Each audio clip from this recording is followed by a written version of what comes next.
सदन में बोलने के लिए मैं इस सीट से कई बार पहले उठा, लेकिन आज बेहद दुख के साथ और बड़े भारी मन के साथ मैं अपनी बातें रख रहा हूं। सबसे पहले तो मुझे इस बात का दुख है कि मेरे भारतीय जनता पार्टी के साथी अभी सदन में मौजूद नहीं है। ये बेहद गंभीर विषय है जिसके ऊपर पिछले कुछ दिनों से न केवल दिल्ली बल्कि पूरे देश में चर्चा हो रही है कि किसी भी राज्य के अंदर या देश के अंदर चुनी हुई लोगों के द्वारा चुनी हुई सरकार की चलनी चाहिए या किसी एक व्यक्ति विशेष की चलनी चाहिए। ये बेहद गंभीर विषय है। इसके ऊपर कई सारे मुद्दों पे चर्चा हुई, कई सारे मुद्दे पिछले दिनों में उठे हैं। इसके ऊपर मैं एलजी साहब के पास भी गया था मिलने के लिए 3-4 दिन पहले, और मेरी जो बातचीत एलजी साहब से हुई वो भी आज विस्तार से मैं इस सदन के सामने सभी एमएलएज के सामने रखना चाहूँगा। मेरी इच्छा थी कि बीजेपी के साथी भी यहाँ मौजूद होते और वो भी बात सुनते, ताकि इस चर्चा को एक कंस्ट्रक्टिव रूप दिया जा सकता। समय बड़ा बलवान होता है। कुछ भी परमानेंट नहीं है जिंदगी में। इस दुनिया में कुछ भी परमानेंट नहीं है।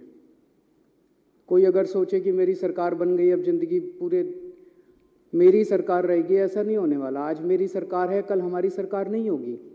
हमारी सरकार 5 साल है, 10 साल है, 15 साल है, 20 साल है, कभी ना कभी तो बदलेगी। आज उनकी सरकार है, परमानेंटली उनकी सरकार नहीं होगी। आज है, कल है, परसों है, अगले दिन बदलेगी। आज दिल्ली में हमारी सरकार है, उनके एलजी हैं, केंद्र में उनकी सरकार है। कल अगर भगवान ने चाहा ऐसा भी हो सकता है कि केंद्र में हमारी सरकार हो,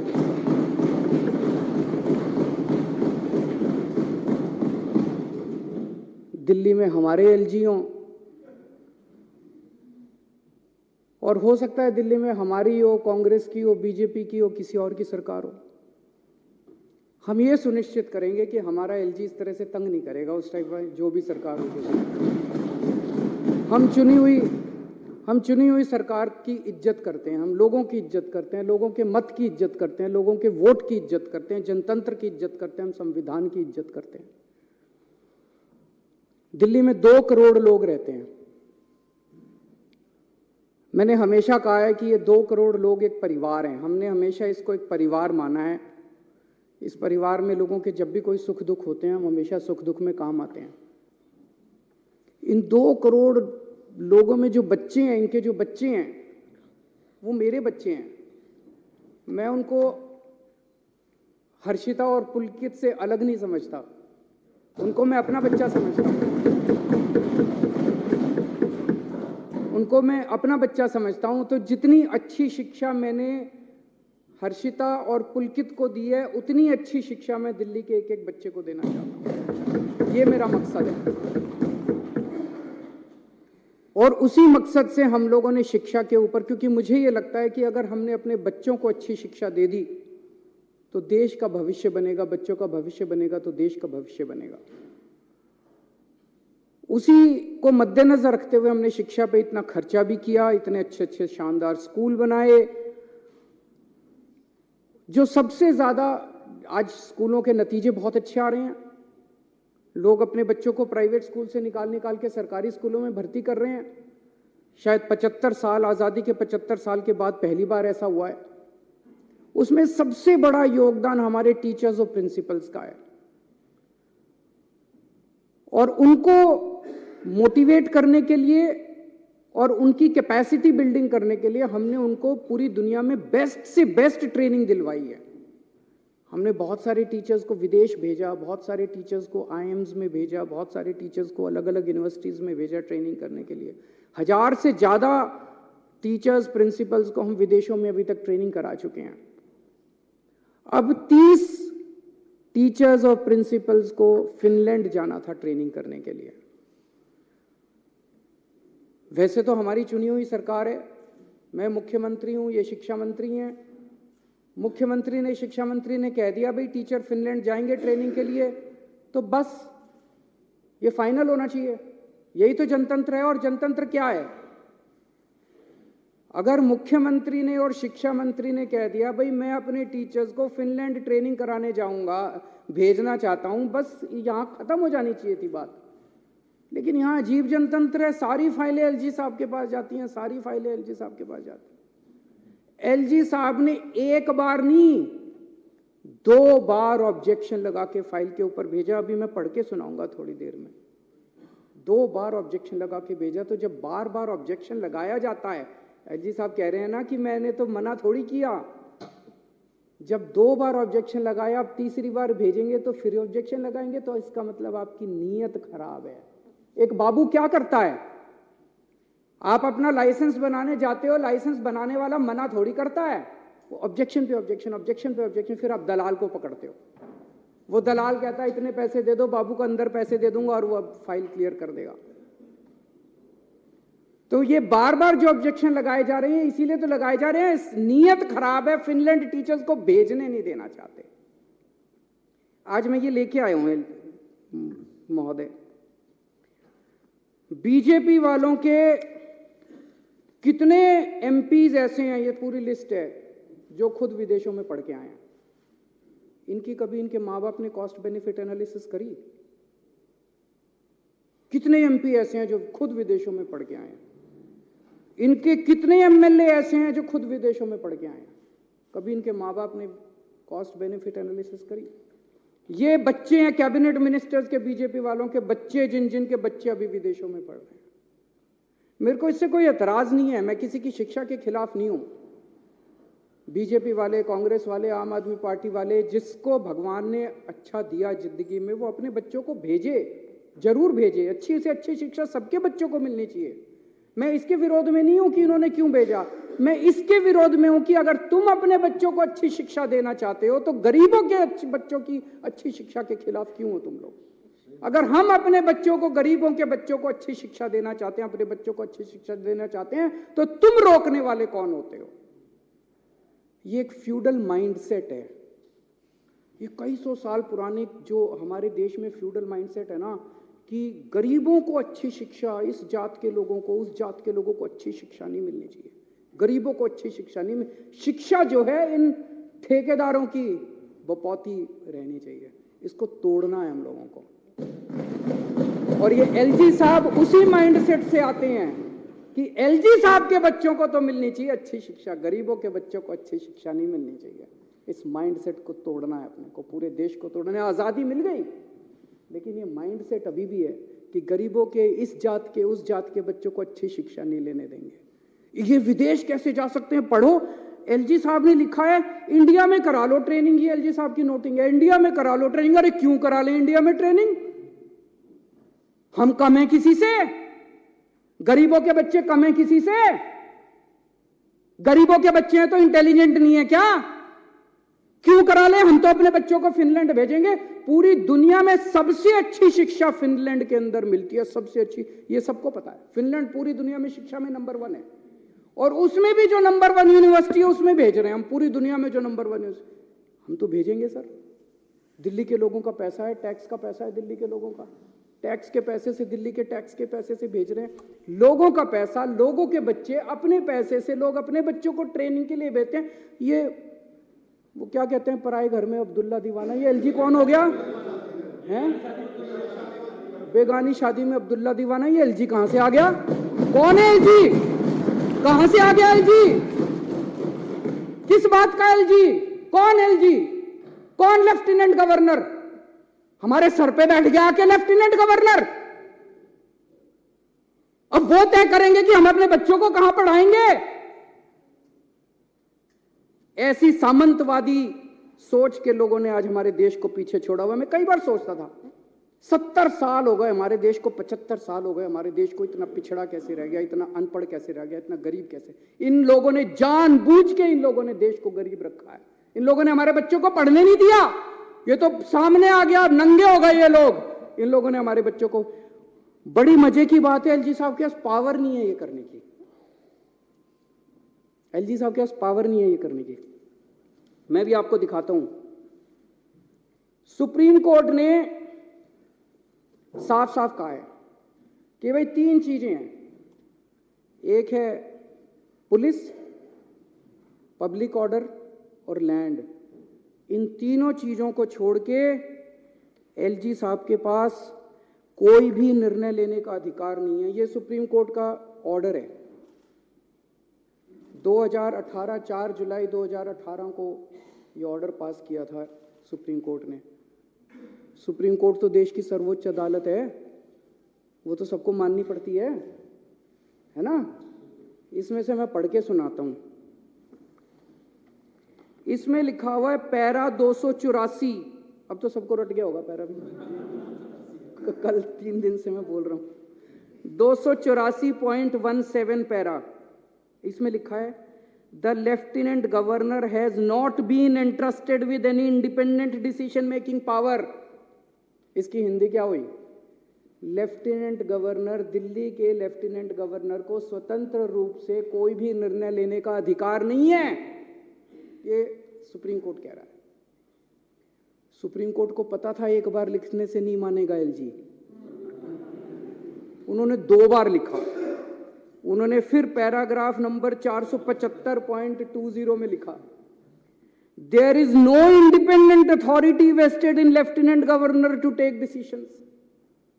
अब इससे फालतू बेचारा सुप्रीम कोर्ट भी क्या करेगा? सुप्रीम कोर्ट ने साफ साफ लिखा भाई एलजी साहब के पास डिसीजन लेने की पावर नहीं है। मैं जब एलजी साहब से मिलने गया अभी 3 दिन पहले, तो मैंने ये पढ़ के सुनाया उनको। मैंने कहा सर सुप्रीम कोर्ट ये कह रहा है। कहते हैं हाँ सुप्रीम कोर्ट की अपनी राय हो सकती है। सर अध्यक्ष महोदय, इसके बाद मेरे पास कुछ कहने को नहीं बचा था। इतने बड़े संवैधानिक पोजीशन के ऊपर बैठा हुआ व्यक्ति अगर ये कहता है कि सुप्रीम कोर्ट का ऑर्डर सुप्रीम कोर्ट की राय हो सकती है, मैंने कहा सर आप जो ये कह रहे हैं ना, ये सुप्रीम कोर्ट का कंटेम्प्ट है।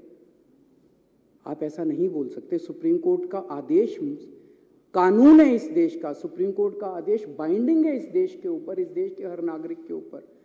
बोले नहीं, मैं बोले संविधान में लिखा है कि एलजी एडमिनिस्ट्रेटर है। एडमिनिस्ट्रेटर का मतलब शासक होता है, तो मेरे पास सुप्रीम पावर्स है, मैं कुछ भी कर सकता हूं।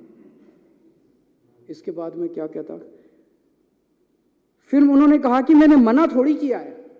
मैंने कहा जी 2 बार आपने वापस भेज दी फाइल, 2 बार आपने लिखा। क्या लिखा? पहली बार लिखते हैं मुझे ये बताया जाए कि क्या डीओपीटी की गाइडलाइंस का पालन किया गया। ये जिस यूनिवर्सिटी में भेज रहे हो, इस यूनिवर्सिटी ने और कौन कौन से कार्यक्रम कराए, इससे क्या ऑब्जेक्टिव हासिल होगा। अरे मैं मुख्यमंत्री हूं, मैंने देख लिया यार सारा। मैंने एलजी साहब को बोला, मैंने कहा सर आप मेरे हेडमास्टर थोड़ी हो, इतने तो मैं स्कूल में पढ़ाई में बहुत अच्छा था, फर्स्ट आया करता था क्लास में थ्रू आउट। पहली क्लास से लेके 12वीं क्लास तक फर्स्ट आया, यूनिवर्सिटी टॉपर था, कुरुक्षेत्र यूनिवर्सिटी में टॉप किया था मैंने, पहले 6th पोजीशन थी मेरी। मेरे मास्टरों ने आज तक मेरा होमवर्क ऐसे चेक नहीं किया जैसे एलजी साहब आज मेरी फाइलें लेके बैठ जाते हैं। स्पेलिंग गलत है, हैंडराइटिंग खराब है, ये ऐसे क्यों नहीं लिखा, ये वैसे क्यों नहीं लिखा। मेरे मास्टरों ने ऐसे नहीं किया जैसे एलजी साहब मेरा होमवर्क चेक करते हैं। मैं चुना हुआ मुख्यमंत्री हूं, दिल्ली के 2 करोड़ लोगों ने मेरे को चुन के भेजा है। आप कौन है? मैंने उनसे पूछा आप कौन है, ये मैंने पूछा एलजी साहब से। मैंने कहा सर आप कौन है? मेरे को तो जनता ने चुन के भेजा। कहते मेरे को प्रेसिडेंट ने भेजा। मैंने कहा वैसे ही जैसे अंग्रेज वाइसरॉय भेजते थे वैसे ही आपको प्रेसिडेंट ने पहले। बोले आपकी सरकार अच्छी नहीं चल रही, आपने ये नहीं किया, आपने वो नहीं किया, आपकी सरकार में ये। मैंने सर वो वाइसरॉय जो होते थे ना, वो कहते थे you bloody Indians, you don't know how to govern. मैंने कहा एलजी साहब आज आप भी वही भाषा इस्तेमाल कर रहे हो, यू ब्लडी डेली वालाज, you don't know how to govern. मैंने कहा सर दिल्ली छोड़ दो हमारे हालात पे, हम अपनी दिल्ली चला लेंगे।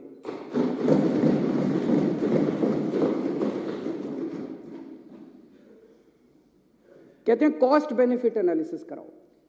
मैंने एलजी साहब से पूछा सर मेरे को वो धारा बता दो संविधान की, मैं ये सारे सर ये जो आज मैं लेके आया हूं ना, ये सब लेके गया था मैं एलजी साहब के पास, ये सारी चीजें लेके गया था। मैंने कहा सर ये आपके सामने रखी है, अब मेरे को इसमें दिखा दो आपको कॉस्ट बेनिफिट एनालिसिस ऑर्डर करने की पावर किस कानून के तहत है। कौन सा कानून, सुप्रीम कोर्ट का आदेश आपको ये पावर देता है कि आप दिल्ली सरकार के किसी काम की कॉस्ट बेनिफिट, मैं कराऊंगा, मेरे को जनता ने कहा है मैं कॉस्ट बेनिफिट एनालिसिस कराऊंगा। ये सदन है, ये सदन कराएगा, इसकी कमेटियां कराएगी, ये कमेटियां कराती है, ये सौरभ मेरे को बताता है, राजेश बताता है, सोमनाथ, ये सारे बताते हैं, ये कॉस्ट बेनिफिट एनालिसिस ये लोग कराएंगे। आप कौन होते हो कॉस्ट बेनिफिट एनालिसिस कराने वाले? दिल्ली के अंदर चुनाव हार गए और उसके बाद अब कॉस्ट बेनिफिट एनालिसिस, आपके पास तो पावर नहीं है। मैंने उनसे पूछा, उनके पास कोई जवाब नहीं था। फिर मैंने उनसे पूछा, मैंने कहा सर ये 10 एल्डरमैन कैसे बना दिया आपने? ये तो आपके पास पावर नहीं है, तो ट्रांसफर्ड सब्जेक्ट है, एमसीडी एक्ट तो ट्रांसफर्ड सब्जेक्ट है, आपने 10 एल्डरमैन कैसे बना दिए?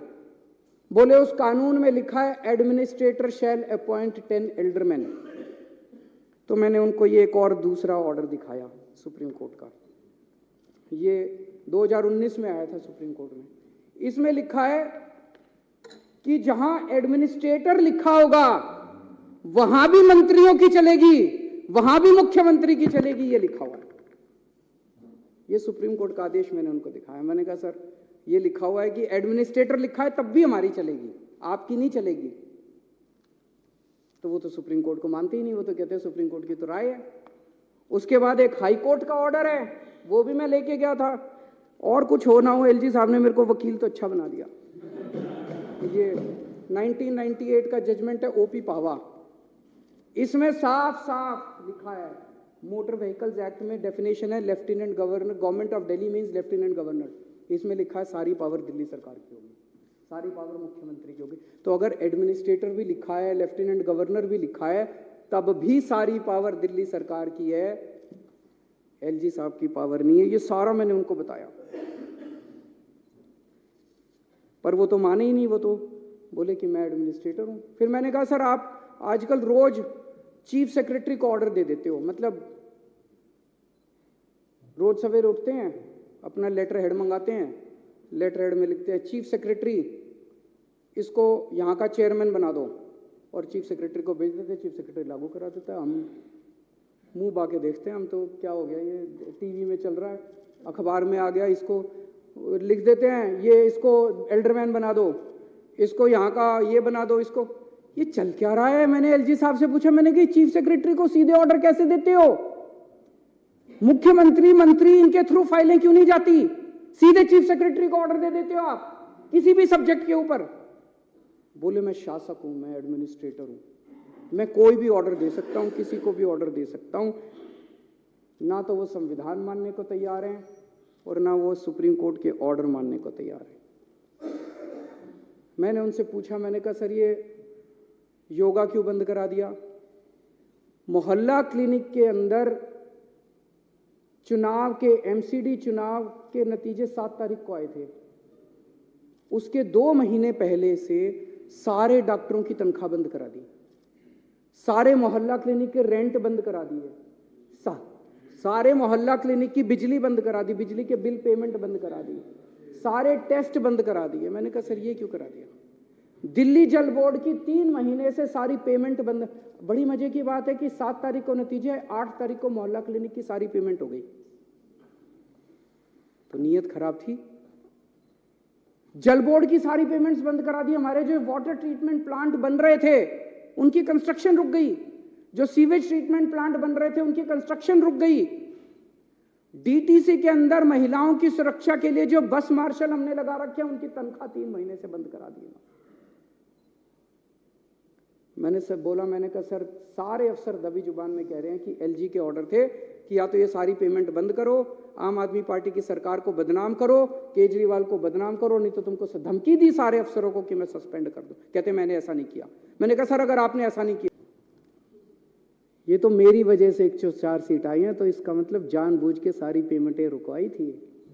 बोले अब देखना तुम्हारी 7 की 7 सीट लोकसभा में बीजेपी की आएंगी और अगली बार तुमको मैं चुनाव नहीं जीतने दूंगा विधानसभा का।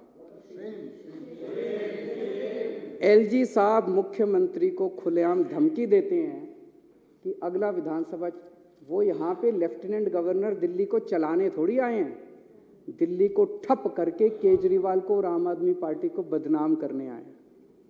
हम राजनीति करने नहीं आए सर, हम यहाँ राजनीति करने नहीं आए, हम लोगों की सेवा करने आए हैं।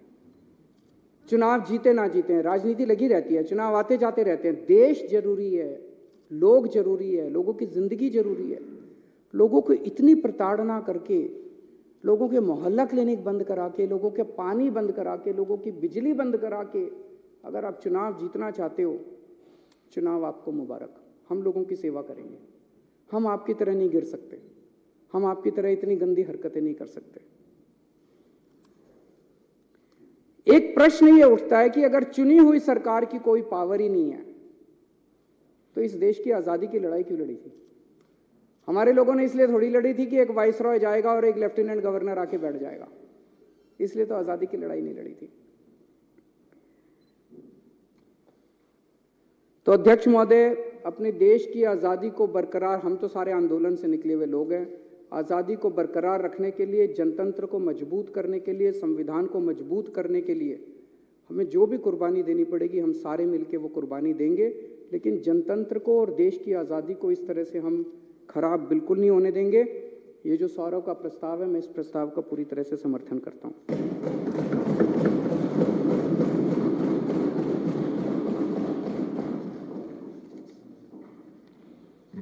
अब श्री सौरभ भारद्वाज जी, माननीय सदस्य द्वारा प्रस्तुत संकल्प सदन के सामने है। जो इसके पक्ष में वहाँ के हैं, जो इसके विरोध में वो ना कहें। हाँ पक्ष जीता, हाँ पक्ष जीता। संकल्प